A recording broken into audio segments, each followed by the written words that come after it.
They have been waiting for news of their relatives for 2 days and have come to this court in Buenos Aires to find out where they are.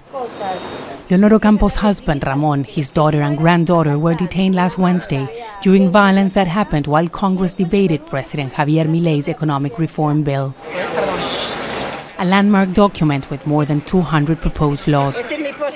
The family says they were selling empanadas, a typical local food on the street. The three of them were taken by police. We tried to pick up our things when the chaos started. My husband and my daughter started walking with their hands in the air so they wouldn't get shot. The police threw him on the ground. My daughter and granddaughter tried to help him, but they were all detained. At least 34 people were detained during the protests and the confrontation that followed. And while some of them were involved in violent acts, many others were not. Those arrested face accusations of insurrection and terrorism. The government says Wednesday's protests are part of a plan to get Javier Milei out of office. What happened is a coup, as far as it's understood in the 21st century. They want to weaken the government so it loses strength. The Senate has now narrowly approved the bill.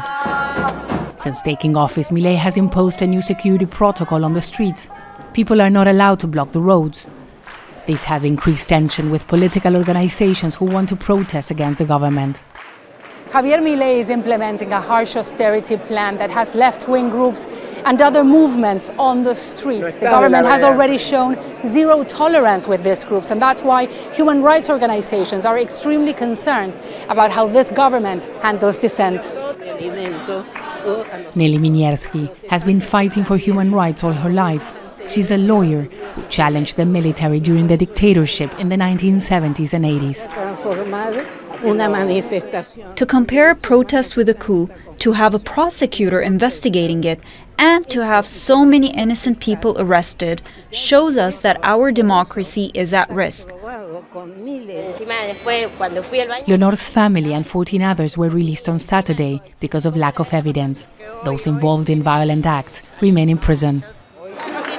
But their arrest shows some of the challenges Javier Milei faces as he pushes for radical economic reform. Teresa, Al Jazeera, Buenos Aires. Make sure to subscribe to our channel to get the latest news from Al Jazeera.